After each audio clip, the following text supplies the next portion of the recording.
Bicara hoak, bicara ujaran cerita yang bohong gitu, yang tidak benar.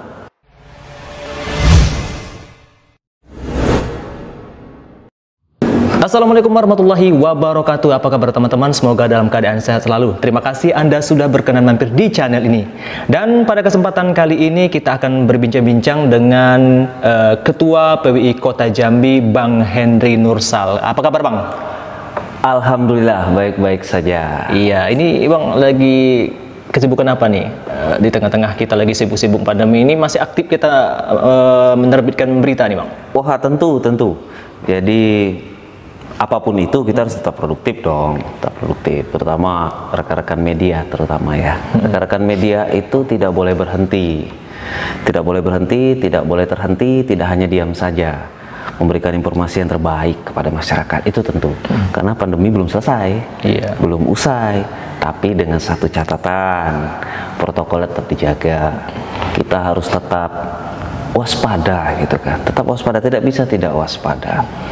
Apalagi saat ini di Jambi sempat ada 4 orang rekan-rekan kita. Betul. Bagi saya itu sesuatu yang menyedihkan bagi saya, menyakitkan juga, karena rekan-rekan berjuang di tengah-tengah pandemi demi masyarakat.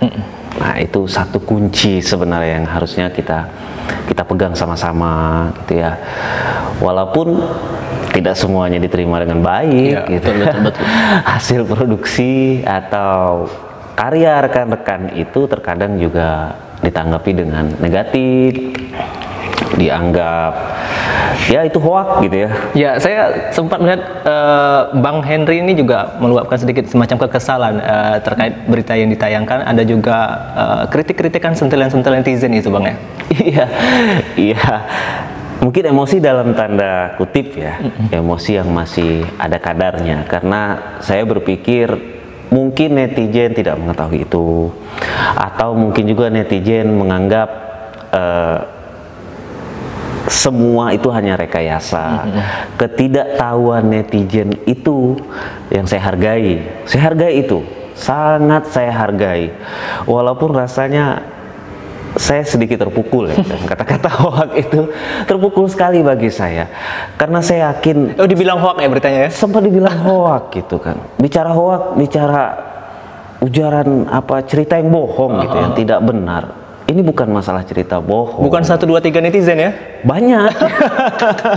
Banyak, jadi banyak, tapi tidak saya respon ya. Satu pun di media sosial itu tidak saya respon, karena menurut saya tidak baik juga kalau saya respon nantinya.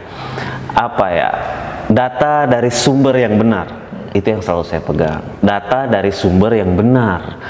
Kalaupun data itu pada akhirnya tidak benar dari sumber yang benar tadi, itu perkaranya berbeda. Tapi kalau dari sumber yang benar, data yang benar, wah rasanya berbeda juga. Dan itu yang kita sampaikan itu data dari sumbernya gugus ya Bang? Iya, dari sumber yang seharusnya mengeluarkan data itu. Kita dilarang nih. Dilarang tadi adalah kita diatur. Ada undang-undang kesehatan di sana. Ya, kita diatur itu. Membuka data diri pasien ada pidananya. Betul. Membuka identitas tanpa seizin pihak yang berwenang atau otoritas setempat ada pidananya. Tantangan kita banyak. Ketika itu dianggap hoak, artinya kalau beritanya hoak, ada undang-undang ITE juga. Nah, ini kalau bahasa saya wartawan itu dikepung pandemi, sekaligus juga dipagari oleh undang-undang yang jelas di situ. Jadi marilah sama-sama gitu ya. Ini wabah bukan lagi benturan ekonomi. Wabah bukan lagi bicara kesehatan. Tapi wabah sudah lebih kepada benturan psikologis. Betul. Jadi saya mengamati. Kasus pertama kita di Indonesia pada tanggal 2 Maret. Ya, betul. Kasus pertama kita di Provinsi Jambi itu pada tanggal 23 Maret. Di tanggal 23 Maret hingga April di akhir, masyarakat memburu itu. Data itu diburu. Media manapun memberitakan tentang data COVID, jumlahnya masyarakat akan mencari. Saya pun membuktikan itu lewat seberapa banyak pengunjung atau pembaca dari satu berita tentang data COVID. Jadi berita seksi ya waktu itu ya? Seksi sekali gitu ya. Ya dalam satu jam itu 500 hal yang terkecil. Tapi setelah itu keluar data untuk mendapatkan pembaca lebih dari 100 itu langka. Iya. Kenapa langka? Ini bukti. Iya. Masyarakat jenuh. Hanya data, jumlah, angka, data, jumlah, angka. Tidak ada yang lain. Mereka akhirnya merasa, ya hanya data-data saja, kami tidak tahu di mana posisinya, ya sama saja. Mereka akhirnya berpikir ke sana. Menariknya dari beberapa komen netizen itu menyatakan adalah, ini hanyalah data rekayasa. Kami tidak tahu di mana mereka. Kami juga tidak diberitahu mereka ada di sekitar kami, di sebelah rumah kami, di kanan kiri kami tidak tahu. Ya, artinya orang jadi bertanya-tanya. Jadi bertanya-tanya. Kami juga harus bagaimana, kata dia sebenarnya. Kami harus bagaimana? Di sisi lain, yang jadi masalah adalah kami butuh hidup. Iya, betul. Kami butuh bekerja. Kami keluar pagi untuk makan di siang hari dan sore hari.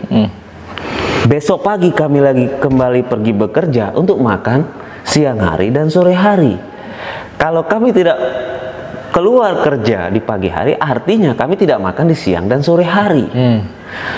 Apa ya kata-kata paling ekstrim yang paling sering keluar adalah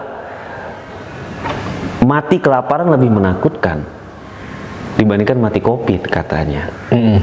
Kami selaku kepala keluarga misalkan ya biar saja tidak masalah kena COVID.